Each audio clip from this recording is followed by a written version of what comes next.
Awesome. And I have JD on the podcast today, and I'm super pumped to have you, JD. I've been following your content for a few months now. We have a mutual connection with Pat Hilton, and he tagged you on a post, and I went to your page, and I was like, man, this is the money guy right here. That was the first thought that came to my mind. And I just love your content, man. Inspirational, positive. I feel like I don't know you well, but just from your content that you make money fun. You're not your standard typical, CPA or an accountant firm. I feel like there's a lot of value that you're bringing to people just through your social media. So I'm excited to have you on the podcast, man. Thank you. Yeah, thank you, Blake, for having me on here. I really appreciate it. Always excited to be on other people's podcasts, and I need to have you on my podcast sometime too, so I can learn more about you as well. But I appreciate the opportunity, and I love how you said making money fun. I always talk about making taxes sexy. Yeah, there you go. I think that a lot of what we do, and for my personal brand and clients that I work with personally, people, our team that I work with personally, I would say I'm more of an action and accountability guy more than anything, because I believe that the money will flow after you do the right actions and accountability. So, and then that creates a tax problem, right? But the most important thing is to create the tax problem first, because if I don't have a tax problem, I'm not making the money that I want to be making. Exactly. I love it, JD. That's exciting, man. We're going to dive in, but just to give everybody a quick overview of you. I mean, you have 2 books that you've written, and they can find these on your Instagram. It's the 5 Pillars of Mastering Tax Strategy, the 4 Foundations of Wealth Creation. You also host your own podcast called the Daily Ledger Podcast. Really a bunch of cool interviews on there. And then you're the founder and CEO of your company, Crossed and Frost. I do know from getting to know you a little bit, you have a partner as well. Yes, that's right. Company. Yeah, it's Croft and Frost. My partner, Paul Croft. Our names are so similar, Croft and Frost. It's only 1 letter off. Yeah. So it's a little bit of a tongue twister, but Croft and Frost, and we help people build courage and create wealth. And we utilize that ebook, the 4 Foundations of Wealth Creation, as our system to help our clients build courage and create wealth. And then that other ebook, the 5 Pillars of Mastering Tax Strategy, is I was talking with my team actually this morning about that ebook, because there's certain things that I look at when I review a tax return that happen very, very quickly. And that's what that ebook is about. That's how we add value to our clients, help them to reduce their tax bill as much as possible. And but one thing that we found is that no matter what tax strategy you have, what investment idea, you probably know this from real estate investment, it does not matter how good the deal is until the buyer or the seller or the investor, whatever part you are in that, until they decide to make the move and take the action, nothing's going to happen. It doesn't matter how good it is. And that's what's happening inside somebody. That's what's happening inside their head, inside their heart. And so what we focus on is building courage to be able to make those moves, to take those actions, to remind us on a daily basis what it takes to be successful, in order for us to then take advantage of that successful moment when we have it, because it might just pass you by if your mindset is not correct. And I think that's been something we've been working with our team on, because our team is our clients. First and foremost, our team members are our clients, and we've got to help them understand that, so that then that can translate to the clients as well. I love it, JD. And that's some good stuff, man. We're going to dive into that, because I feel like with money, there's a lot of mental junk that can happen with money, right? And I know you know that firsthand. And so we're definitely going to dive into that and how you help your clients kind of get through those limiting beliefs and some challenges that they may have. But let's start off from the origin. I mean, you have a successful company, you have a partner, you have a podcast, you have a big team, you have a lot of clients.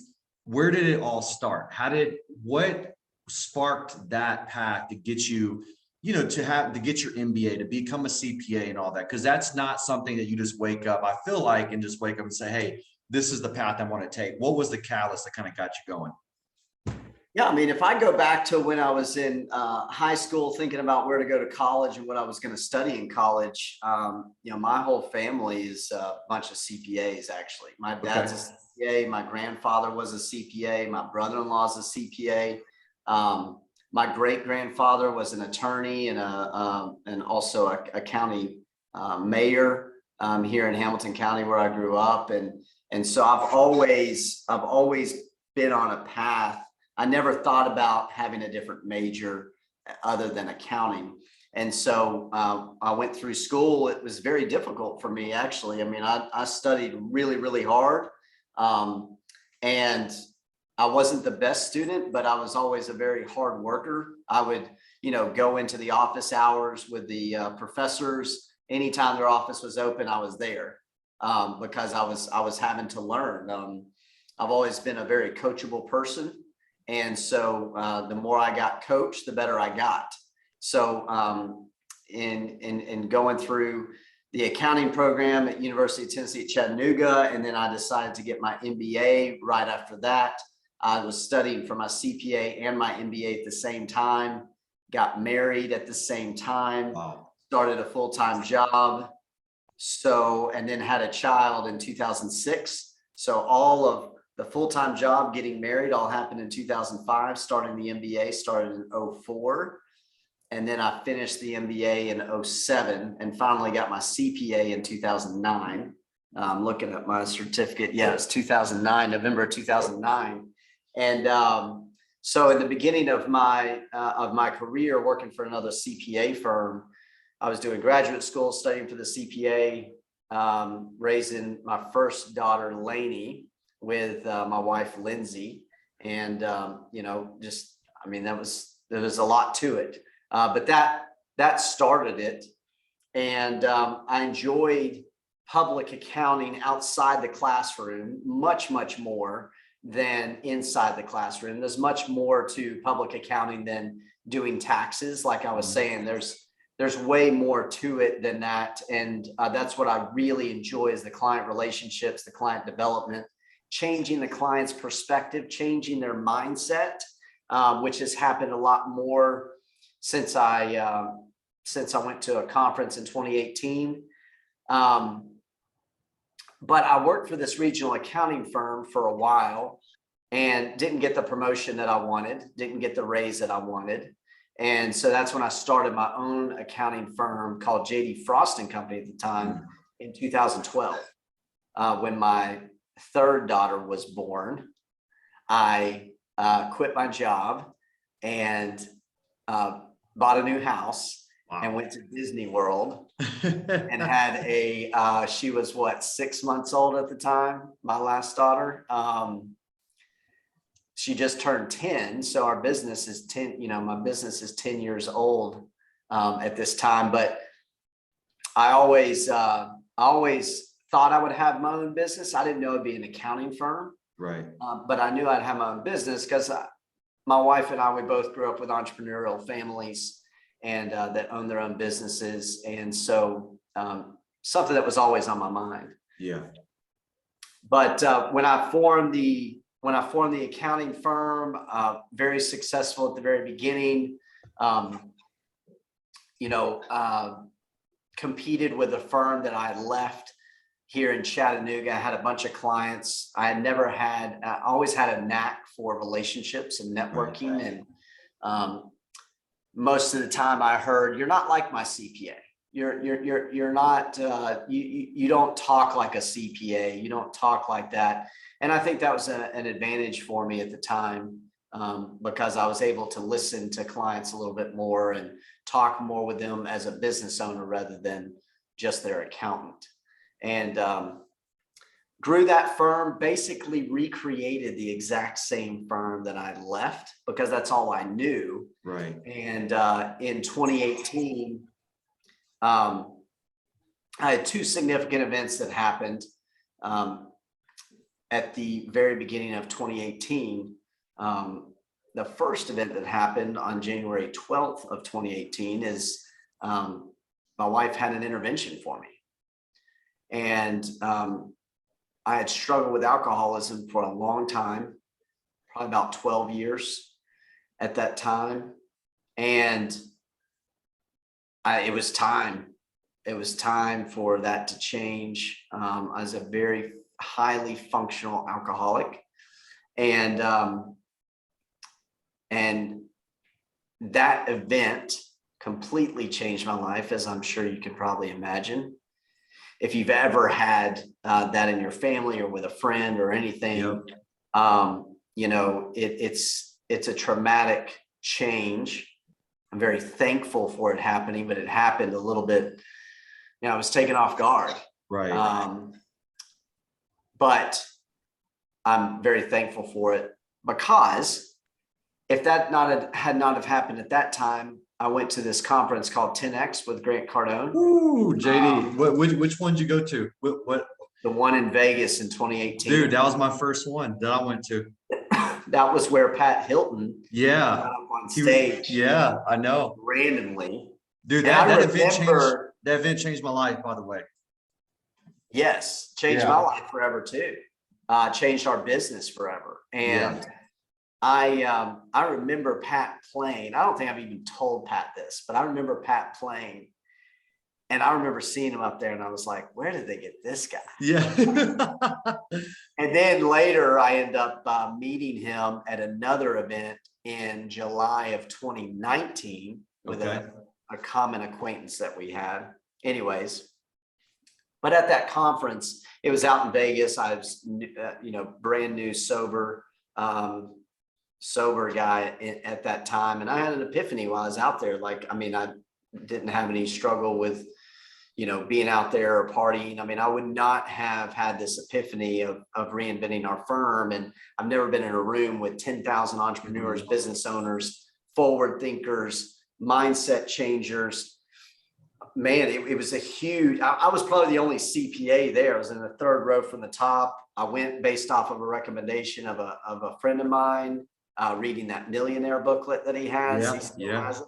Yeah. And I came back from there. I called my business coach at that time, and who's still my business coach today. I was going to change everything. I wrote this memo, just like this Jerry Maguire moment. Like, I'm going to go to fixed pricing. I'm going to product based, not service based, not going to bill by the hour anymore. I'm going to be on social media. I'm going to be on video. I'm going to reach so many more people.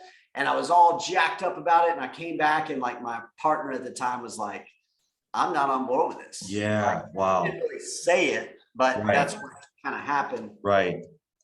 We went through a whole, I promise I'm going to, am I okay on time? No, you're good, JD. Yeah. Keep going, bro. This is, I went through that whole next year, and he tried really hard to be on board, but he decided not to go with me to that conference. And I'm sure if you've ever had a partner before, or if you're listening and you've had a partner before, and you're not on the same wavelength, if you're not completely aligned, it is so hard to drive your business forward. And so we experienced some difficult times over that year in 2018. Our business took off, but what I didn't know was there was another culture kind of developing inside my company at the time. And that kind of came to a head at the summer of 2019. We decided to end our partnership. And that began a very, very difficult time for me. I was very unaware of how, and I take full responsibility for this now more than I ever have, but just how there was two different cultures inside of our company, and how much that can happen very, very quickly. Even when you feel successful, even when you're picking up clients and your business is growing, there's this cancer kind of growing inside, and you haven't really checked up on it, and there's no accountability. And so when that happened, we ended up going from 42 people down to 8 people. So I basically started over. I lost 736 clients out of 900 clients. Went into the most debt I've ever been. And at that time, it was just very confusing, because, you know, your business kind of lags behind what's happening in your life, in your that's so true, JD. I mean, I feel like every entrepreneur can relate to that. And I go through it. I always tell my wife, I feel like I'm 3 years ahead of where I'm at right now, mentally and internally, you know, and like, and to kind of unpack some of the stuff that you just voiced to everybody. I mean, it's a lot of powerful nuggets there. First off, the 10X conference, I can completely relate, completely changed my life. I was dabbling into real estate, but I wasn't fully committed. I was selling cars at the time. And I was doing well. I was making pretty good money selling cars. And I went to 10X. I found Grant Cardone because he started the car business, right? Yeah, so exactly. Yeah. He was an easy person to gravitate towards. And I went and I mean, man, dude, it was the first time I've been around 10,000 positive people at one time. And it was intoxicating, right? Like it was like it was a natural high. And I came back to the dealership and it was just like, whoa, you know what I mean? And I'm over here jacked up, like ready to, get to work and all this. And then you're just call a spade or in a negative environment, Yeah. And dude, 2 weeks later, I left the dealership, went full-time in real estate, and so I can relate to how powerful that experience was, because you were convicted. You're like, look, this is where I need to go. This is the new wave of my business. This is who I am as a business owner. I didn't even know I had it in me until I realized it. And that's the challenging thing. And then I feel like as entrepreneurs and business owners, once we know something, it's hard to turn an eye to it. It's like, I got to do it. I got to do it. I'm a dog on a bone, and I think that's powerful, JD, that I know you had some friction with the partner, but I'm assuming, and correct me if I'm wrong, but it was because you were wanting to go in a certain direction, and maybe he was wanting to either stay where you were.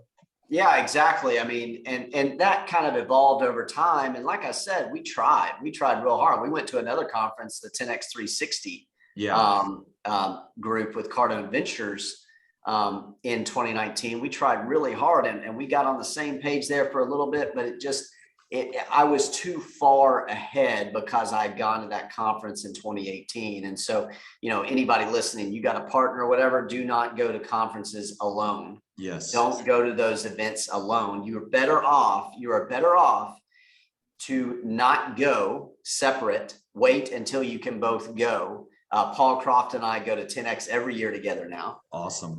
It's a time where we both share in, and he bought in tremendously at the very beginning to that.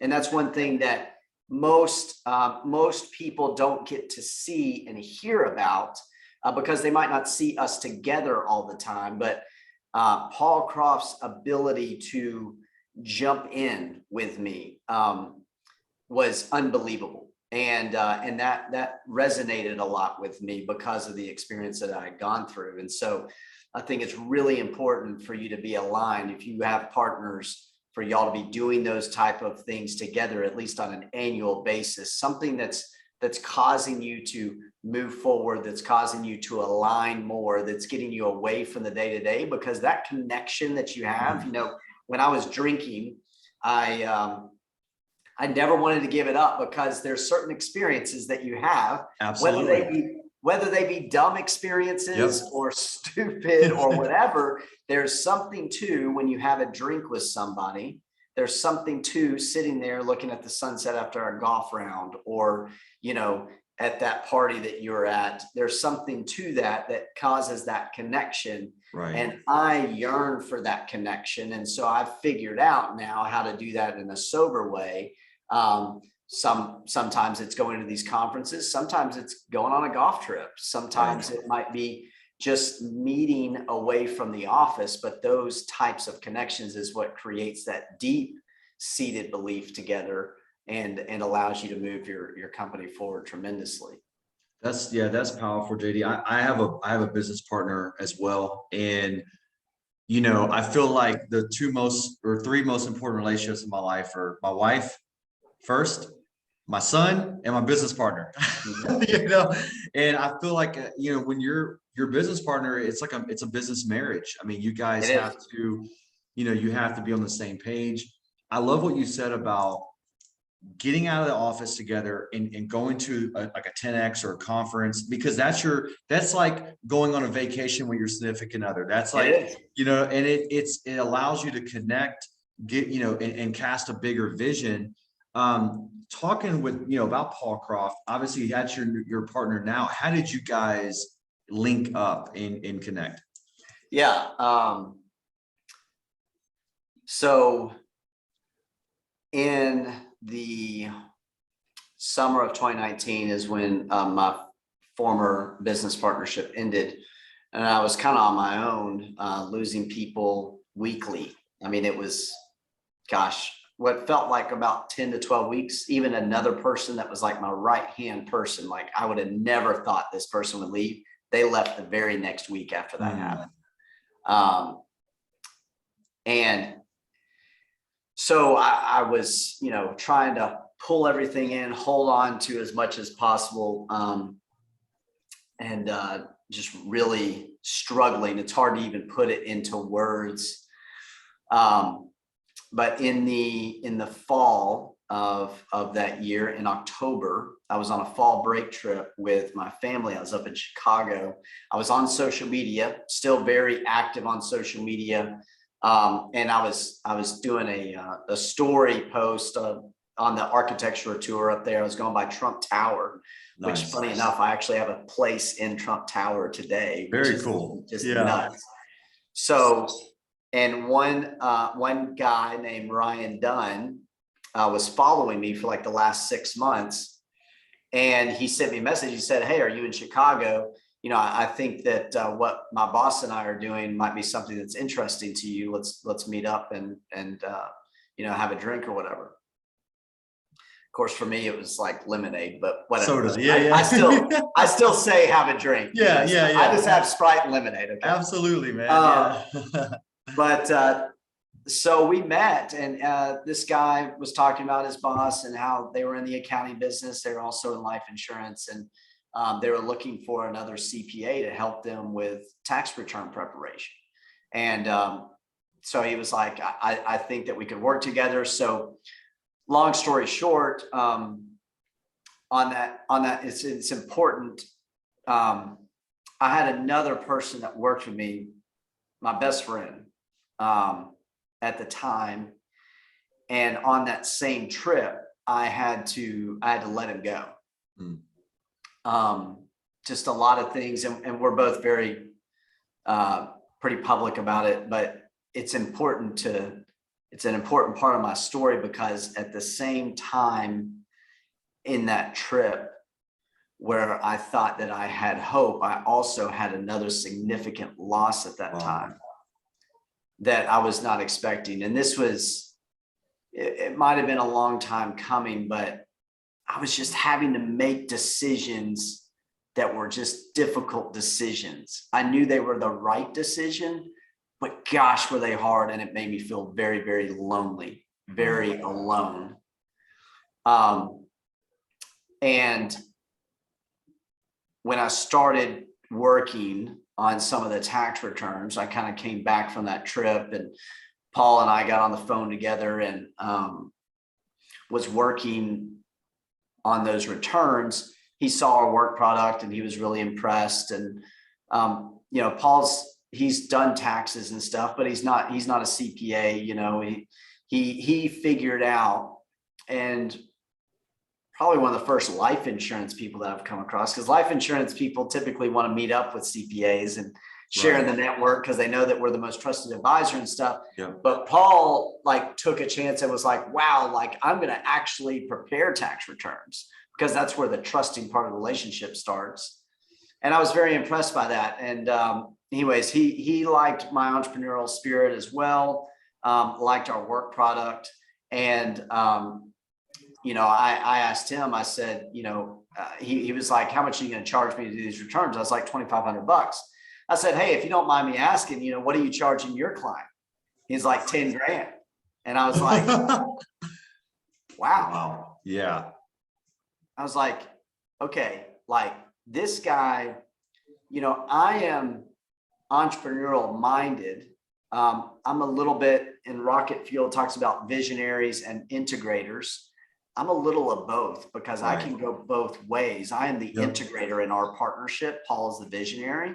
But I was like, a guy who has the balls to ask somebody for 10 grand to do this work that we were doing.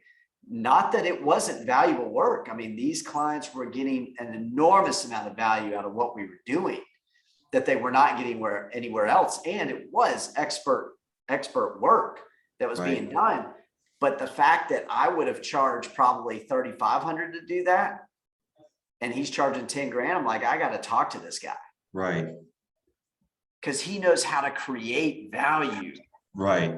In the relationship. And so, long story short, we literally struck our business deal, our first joint venture deal, without even meeting in person.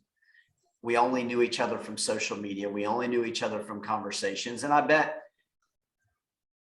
every single day since December 16th, 2019, which is when we signed our joint venture agreement, I've talked with Paul Croft on the phone. Wow. Or a text message. Yeah. Literally every day. And like you were talking about, it's kind of like a business marriage. It really is. We actually wrote into our agreement, and I recommend this to any business partnership. You and your partner need to do this. We wrote into our operating agreement that if we wanted to part ways, that we had to take a trip together. Wow. Have to take a trip together before we can end our partnership, if that's what we decide. And this was Paul's idea. It's a brilliant idea. I love that. So instead of being able to break up, over the phone or whatever, you've got to go on a trip together. You got to iron out all the issues, and you have to consider, like, maybe I'm just pissed. Right. I really enjoy hanging out with Paul. Right. I really enjoy hanging out with him. And so we wrote that into our agreement. That's so cool. So from there, just a couple more minutes, I'll catch you up to where we are now. We started that joint venture in 2019. We hit it off big time. Paul had a very successful company. I had a successful company, but we lost a lot of clients in our first year. Not to mention COVID happened in 2020. We had a very convoluted, broken team at the time, because Paul had his people, I had my people. I don't know if you've ever merged companies before, but man, it takes time. Give yourself 2 to 3 years to merge. Don't think that it's going to happen in 6 months. A little bit of advice there. Right. And we started finally following this book called Traction in the summer of 2020. Okay. I've got it. I'm getting ready to read it again. We read this in our company. Our new people that get on board, at their first year, they have to read it Mondays, Wednesdays, and Fridays. Wow. They all get in a group and they read it, because that's how our business works. That's how it operates.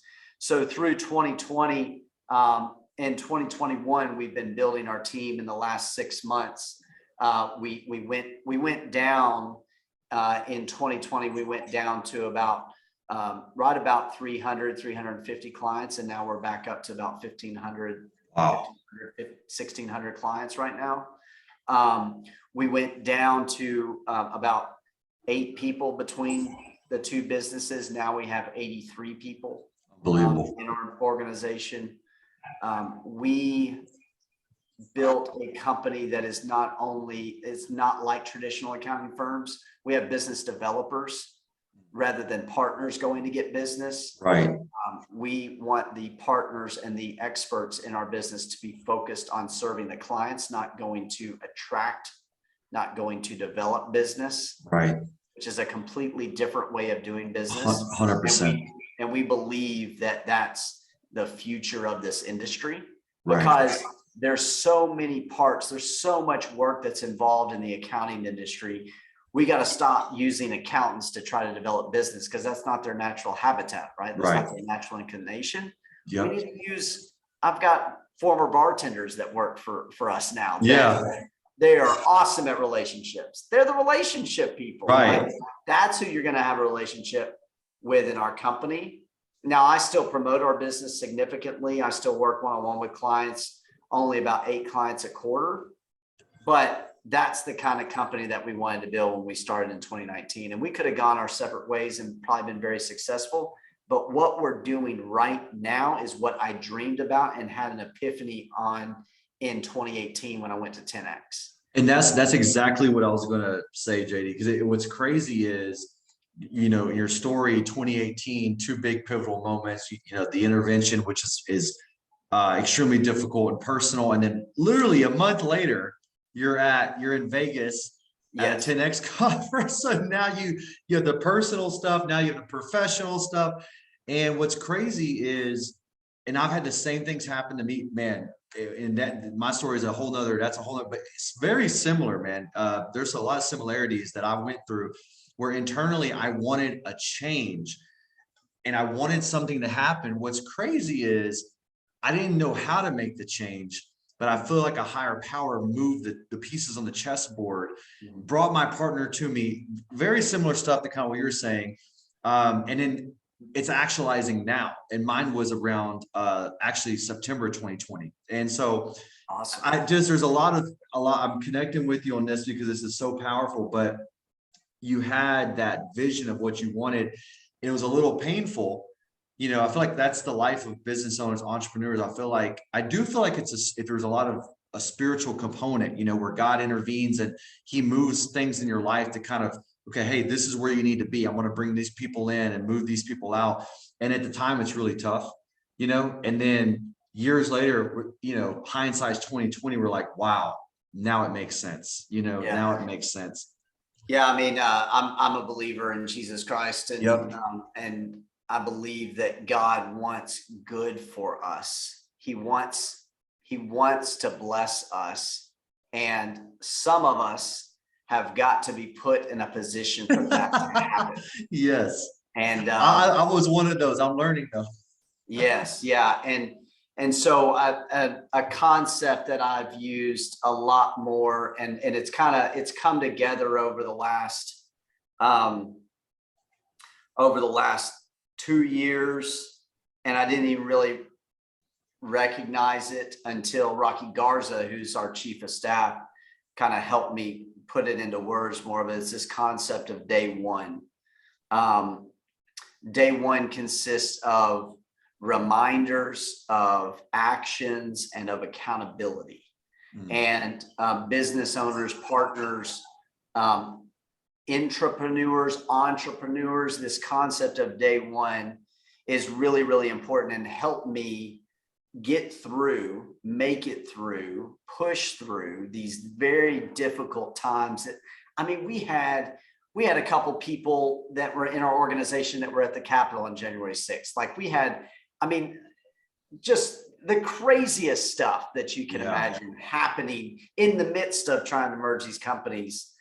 And the obstacles that we were able to overcome, the obstacles that I was able to overcome personally, communicating with people all over the country, we're all very different in how we communicate, right? So this idea of day one is the reminders is that every day is day one.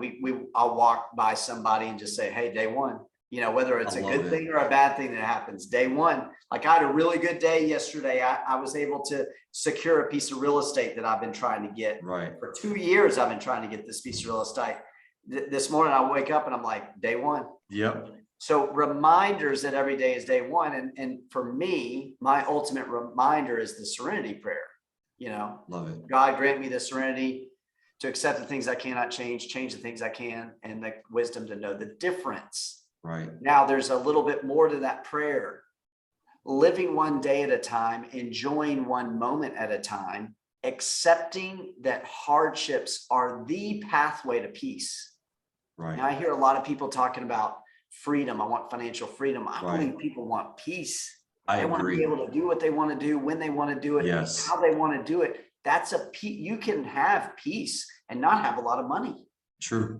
You can have peace and have a lot of money. Very true. But the acceptance that hardships are the pathway to peace is a big time reminder to me about the fact that every day is day one. Right. And so no matter what happened yesterday, no matter what's coming up tomorrow, what is happening today? Another thing is I write in this journal called the Daily Ledger. I've got a book called the Life Ledger that's coming out in November. And the daily ledger is writing down what you're grateful for every day. This is the daily actions, writing down what will make today great, writing down my targets, writing down my goals every day, like Cardone talks about. Yep. I started writing down my goals every day in November of 2019. And look what happened since then. It's crazy. Yeah. And then finally, accountability is you want to change something in your life, tell somebody about what you want to change. I love it. I love it. Like, it's magic. It is complete magic. And so throughout the whole story, and now being able to look back, and when I'm able to reflect on it with people like yourself, with your listeners and everything, I appreciate you allowing me to be able to share that.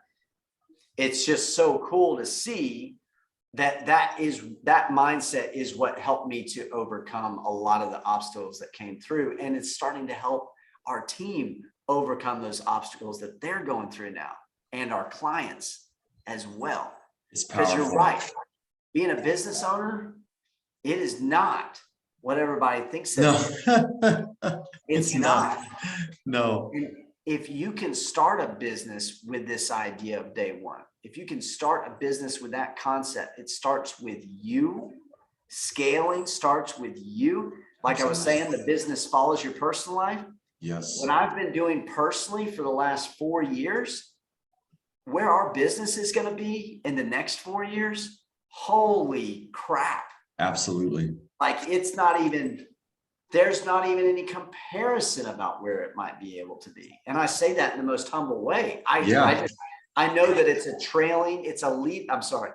a leading indicator. What's going on in your personal life is a leading indicator of what your business, what its life is going to be like. I 100% agree with you, JD. And I've, like I said, whole other podcast, whole other topic, but man, I relate to you. I've had many of my issues similar to your intervention. So me and you I get you, and I get it, man. And what you're saying is, and my philosophy is, apple trees produce apples, orange trees produce oranges. So all I got to do, if I want to, right now our current goal is to become a $3 million company a year, 250 grand gross revenue per month.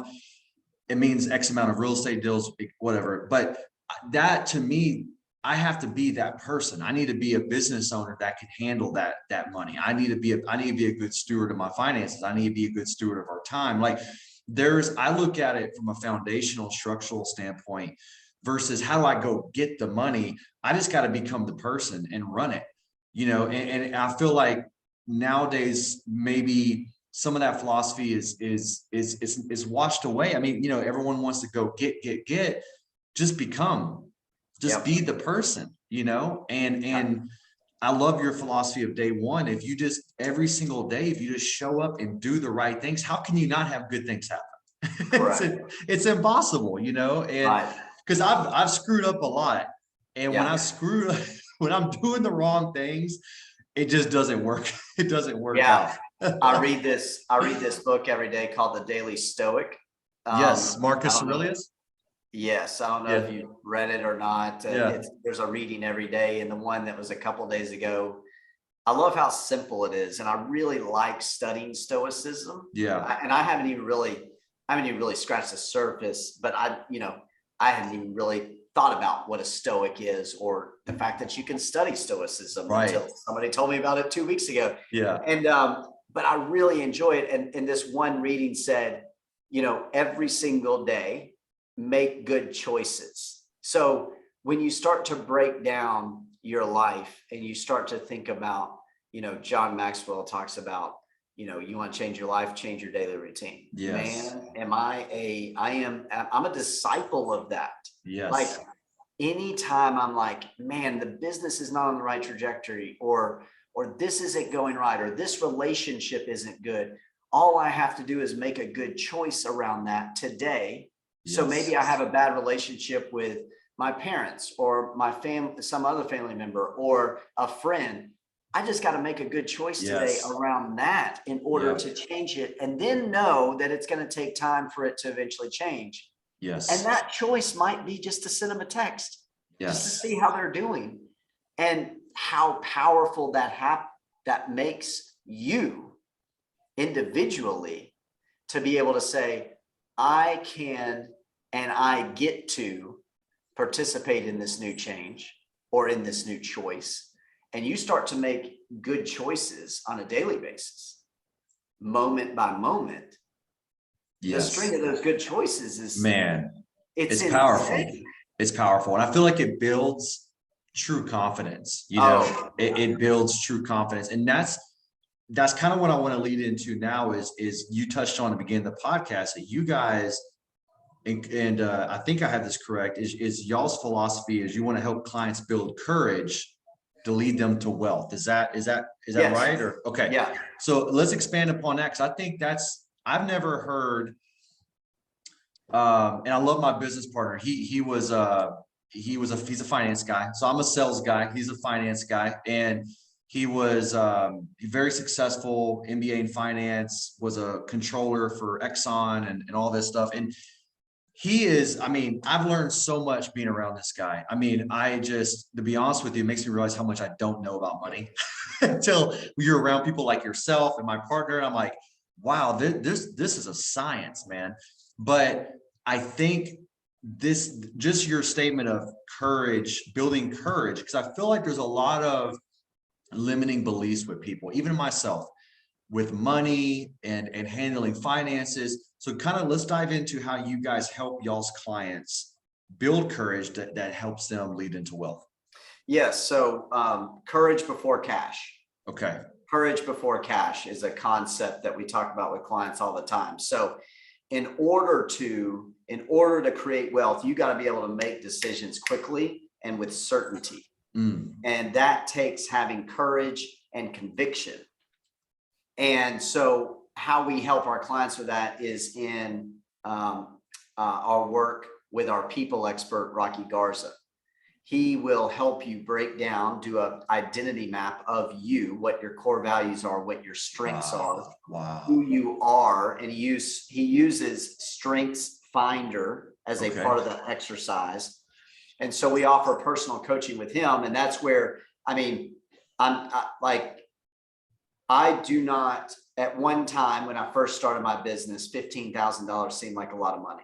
Yeah. I can remember the conversation I had with a good friend of mine at the time where I was like, man, I'm going to have to spend $15,000 on that. And today, $1 million gets more of my attention. If it's under $1 million, it's just a different mindset. Doesn't mean that I don't value $100,000, but to me, $100,000 is like 10 grand. Right. Like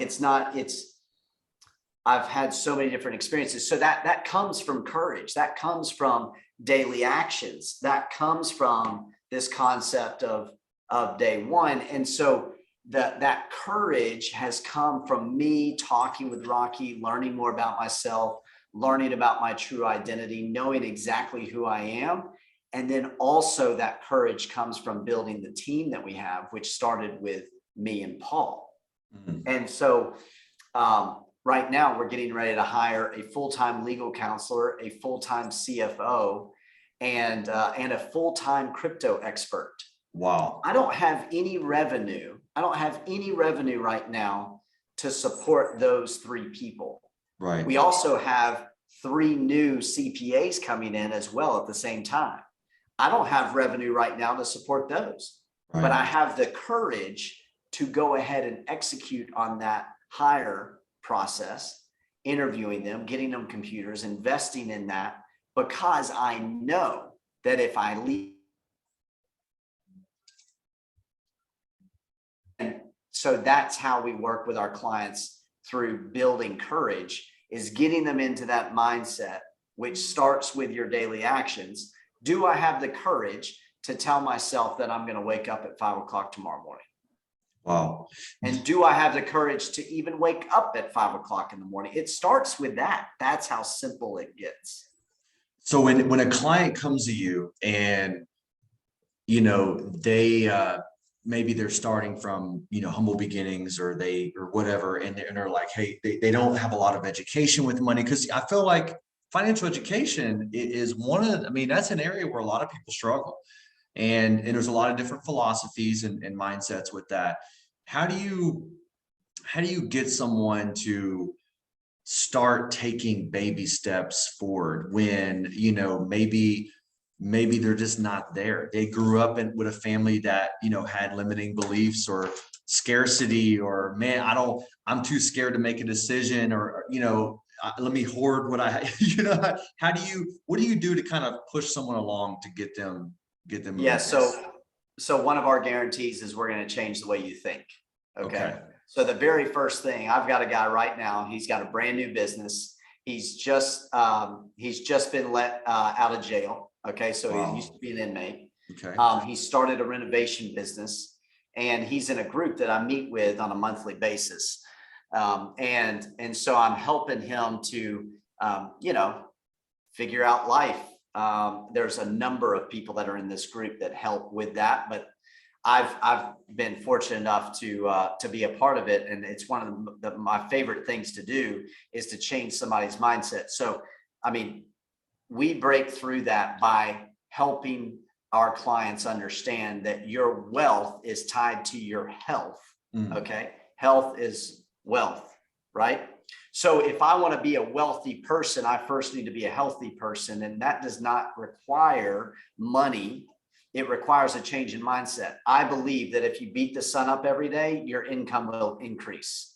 I believe that with all my heart, because you will have more days in a year than most people do. If you get up 1 hour a day earlier, 1 hour every single day, you actually gain an extra 15 days in the year. That's amazing. Just 1 hour. Yeah, one small change. And it doesn't matter what you do in that hour. Just do it. Because if you can't do that, how in the world are you ever going to make $100,000?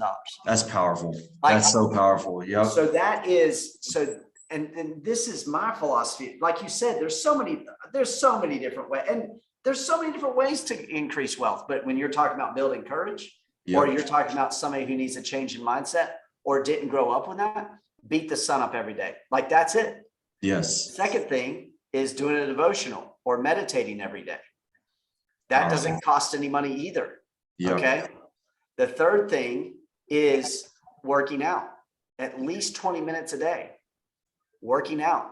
The fourth is training every day or reading at least 10 pages in a book. Love it. And then the fifth thing is journaling.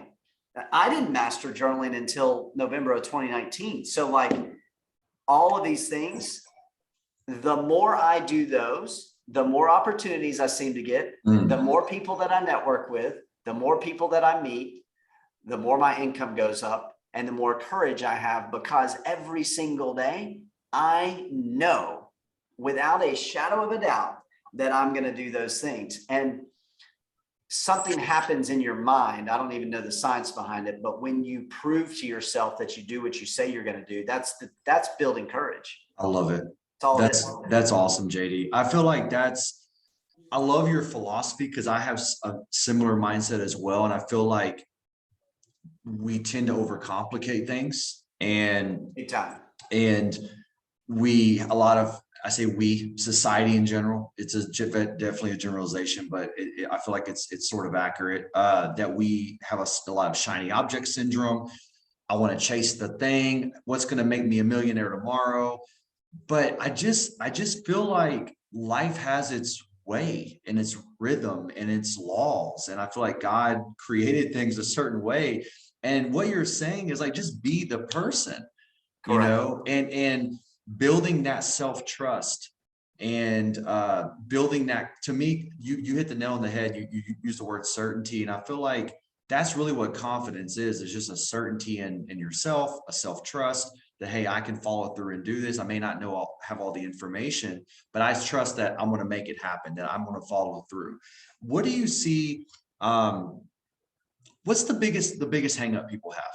I mean, they come to you, they want to create wealth. They want to maybe, help with their taxes, but what's the biggest challenge you see with people majority of the time? They make it more complicated than it is. Okay. Look, wealth is created over a long period of time. True wealth is this, I don't remember the name of the curve, but it doesn't really increase very much. And then at the end of your life, it really goes high. Wow. That's really, I don't know the name of that curve, but you accept that. Like, you come to me, Blake, and you're like, all right, JD, I want you to make me wealthy. I'm going to say, all right, we're going to spend 10 years doing the same thing every day and nothing's going to change. Are you okay with that? Wow. I'm going to say yes. Well, I mean, some people say yes, Right. some people say no, but like, huh? Like that's your solution? Yep. Now, that doesn't mean that something might not happen in that 10 years, but this is the expectation you need to have. If you want to grow true wealth, do the same thing every day for 10 years with no expectation. You will become wealthy. It will happen. And now there are certain things you need to do, like those daily 5 that I was telling you about, right, that will promote that happening. And along the way, when I'm reading 10 pages in a book, like I was reading the Hero Manifesto, and man, the last chapter I read on Sunday night, dude, that'll change my life forever. Yeah. That one thing, will I remember it every single day? Will I do it? No, I won't, but I'm going to, that changed my life. So the things that happen as a result of those daily 5 is what will grow the wealth. So what holds people up is that they want it quickly. They don't believe you. They're not willing to do the work every single day the way it has to be done. I mean, I really believe that if you just beat the sun up every day, you will make more money. That's well, powerful. I did it for a week and nothing's changed. Well, you're right. It's not going to change. I think that's what holds people up. That's what held me up for a long time. Like I felt like, oh, I'm going to come back from 10X. I'm going to change this. I'm going to change that. Like, and man, did our income, it doubled in 2018. Our income doubled. We went from 2.2 to 4.4 million in 2018 in 1 year, but it wasn't sustainable. I think that's the key is sustainability, you know, and I see it a lot in my real estate world, it's a lot of the YouTube stuff, right? Like, oh man, I was, a UPS driver. I did one deal, made 150 grand, but I'm like, that's awesome. But do you know how to do that again and again? And can you build a team? I mean, it's like, there's so much more. And just me being in real estate for 5 years now, I have seen so many peers that don't even do this anymore. They come in, hey, Blake, I want to do some deals. They do a few deals and then now they're off doing Forex or crypto, or you know what I mean? It's like just plant yourself. And I love your philosophy of like, hey man, just give yourself 10 years. I was, and we'll wrap this up here, but man, I was on my morning jog this morning and there's a personal development coach. His name is Brendan Burchard. He's a high performance coach. And I was listening to his morning stuff and he was like, you can accomplish almost anything in 10 years. I mean, and this is literally what he said, 10 years. He's like, you can literally accomplish anything in 10 years. He's like, it might be a struggle for 3 months, for 6 months, for a year, maybe even 2 years. But in 10 years, you can almost make anything happen. And I love that mindset because it gives you hope. It gives you confidence, especially when you hit those challenges like you have in your business. I have, a lot of other business owners have. It's like, yeah, today's tough, this month's tough or whatever, but I'm on a 10-year path. You know, I'm on a 10-year path. It doesn't have to all happen, today. I think that's and I think the other thing that holds people up is just knowing what they want. Yes. I want to save money on taxes. Okay, great. Here's the ideas. Here's what we see. Well, that sounds too good to be true. I don't know about that. Yeah. Okay. Well, that's no problem. So what else do you want? Because if you want to save money on taxes, here's how to do it. Or I want to increase my income. I want to make $1 million. I had one of our team members. He was like, I want to make $1 million next year. I was like, well, you've got a lot of work to do. what I see on a daily basis in $1 million guy. Yeah. Yeah.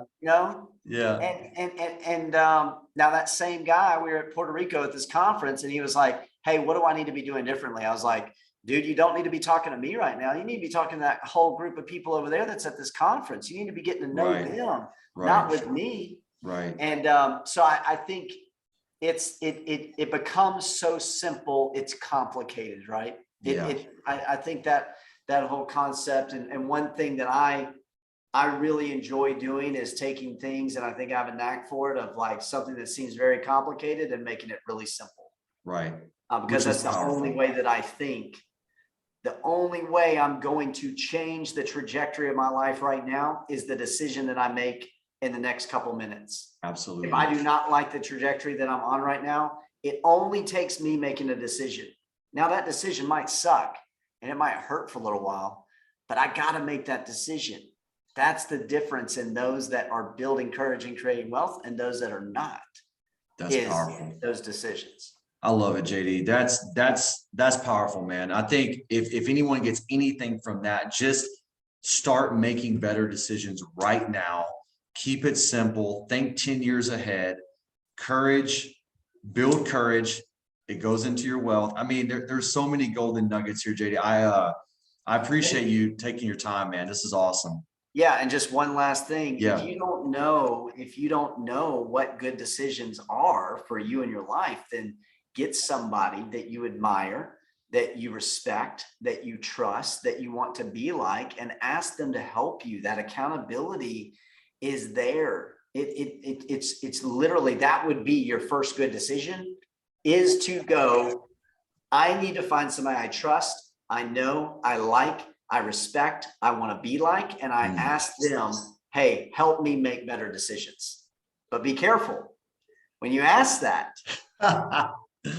Yeah, if they're the right person, they will become a little bit of a thorn in your side. But that's discomfort, and that discomfort is growth.